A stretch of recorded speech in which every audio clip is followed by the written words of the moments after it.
سوال یہ پیدا ہوتا ہے کہ دعا کا تعلق غربت اور امارت کسی شے سے بھی نہیں۔ بڑی خوبصورت ایک حدیث رسول صلی اللہ علیہ وسلم ہے کہ جب تم افلاس میں عاجزی میں دعا مانگتے ہو تو زیادہ پھر خوشحالی میں بھی مانگا کرو، کہ جو شخص خوشحالی میں دعا مانگتا ہے اللہ اس کی مصیبت اور غربت میں زیادہ قبول کرتا ہے۔ باقی رہا یہ اعتراض، اس کا جواب اتفاق دیکھیے اللہ نے خود دیا ہے کہ کیا دعا حالات بدل دیتی ہے۔ تو اہل کفر کے مقابلے میں بظاہر ہم جیسے ہم سے بدتر مسلمان تھے، تو اہل کفر تانا دیتے تھے ہمارے پاس مال ہے، اسباب ہے، F-16 اور 18 ہیں، 23,000 ایٹم ہیں، تمہارے پاس کیا ہے؟ تو دعا مانگنے والے کہتے تھے کہ لا مولا لہم، تمہارا اللہ تو نہیں ہے نا، ہمارے پاس اللہ ہے، ہمارے پاس کوئی ہے جس سے ہم دعا مانگتے ہیں، ہمارا اللہ تو ہے نا جس سے ہم دعا مانگتے ہیں، ہمارا اللہ ساری چیزیں بدل سکتا ہے، ہر شے کی نوعیت بدل سکتا ہے، فطرت بدل سکتا ہے، تخلیق کے باعث بدل سکتا ہے، ایک سونامی سے یورپ تباہ کر سکتا ہے، اور اس نے کیے ہیں پہلے کیے ہیں۔ 300 برس کی سلطنت فوج کے ہاتھ سے نہیں اجڑی، مجاہدین اسلام کے ہاتھ سے نہیں اجڑی، نئے کمیونسٹ ریولوشن سے نہیں اجڑی، فرعونہ مصر کی 300 برس کی حکومت ایک فرد واحد کی دعا سے اجڑ، فرد واحد کی دعا سے اجڑ گئی۔ اور عبد المطلب کے تو اسلام کا بھی پتہ نہیں تھا، مگر جب وہ اپنے اونٹوں کے لیے گئے تو ابرہہ اشرم نے کہا اے عبد المطلب، میں سوچتا تھا تو استدعا لے کے آئے گا، تو میرے حضور یہ دعا لے کے آئے گا کہ کعبہ کی جان بخشی کرو، تو اپنے اونٹوں کے لیے آیا ہے۔ تو اس نے کہا دیکھو اونٹیں میری ملکیت ہیں، یہ میرا مال ہے، میں اس مال کے لیے آیا ہوں جس پہ میرا حق ہے، کعبہ اس کا مال ہے، حفاظت کری ہوئی تو کر لے گا، تو فکر نہ کر۔ علم تری کیفا، پھر آگے اتر دے۔ اور آپ غور سے دیکھیے کہ بہت بڑے بڑے حادثے، بہت بڑی بڑی حکومتوں کا پلٹاؤ دعا سے ہوا۔ اور حسن حسین کے مصنف شیخ محمد بن عبد الرحمن الجزری اس وقت دمشق میں تھے، اور 1.5 لاکھ منگولوں کا لشکر دمشق کے دروازے پہ تھا، اندر عورتیں تھیں، بوڑھے تھے، بچے تھے، اور کوئی بھی نہیں تھا۔ پلک جھپکنے کی بات تھی، رات گزرنے کی بات تھی، اور صبح تمام دمشق اسی طرح قتل و غارت کا شکار ہوتا جیسے پہلے بغداد ہوا تھا۔ شیخ نے اللہ کے حضور دعا مانگی اور تحفہ پیش کیا، تحفہ حسن حسین کا پیش کیا۔ دس بک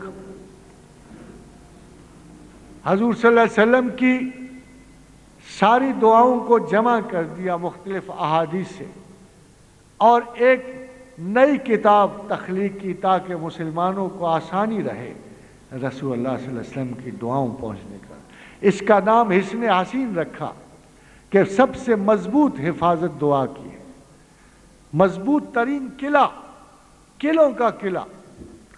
حسن حسین۔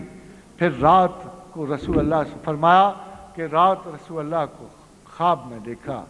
حضور نے شفقت فرمائی، کتاب قبول کی۔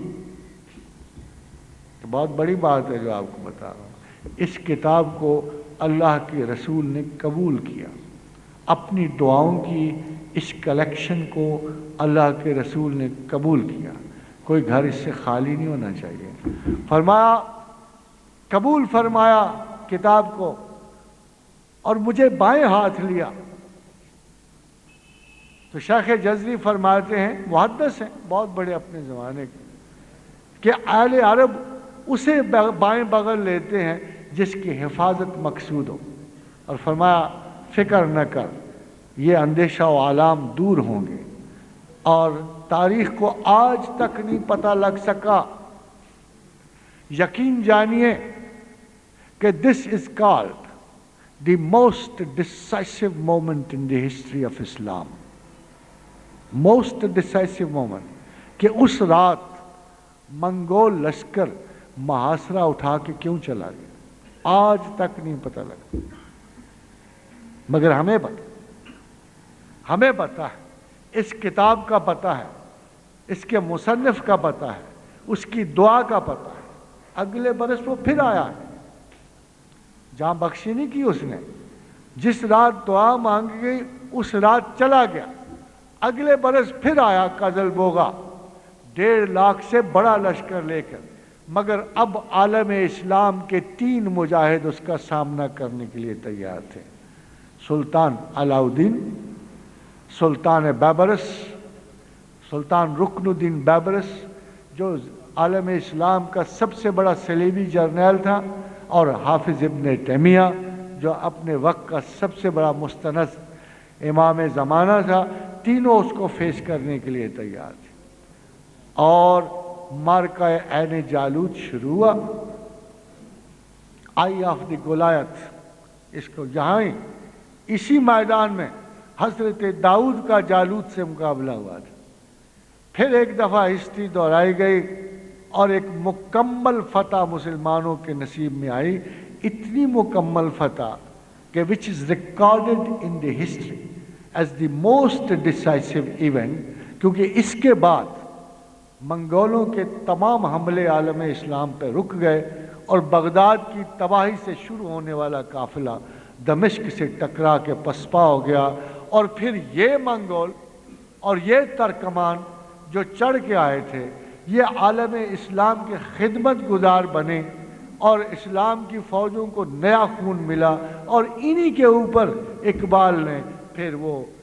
مشہور شعر لکھا کہ پاسباں مل گئے ہے آیاں یورش تاتار کے افسانے سے، پاسباں مل گئے کعبے کو صنم خانے سے۔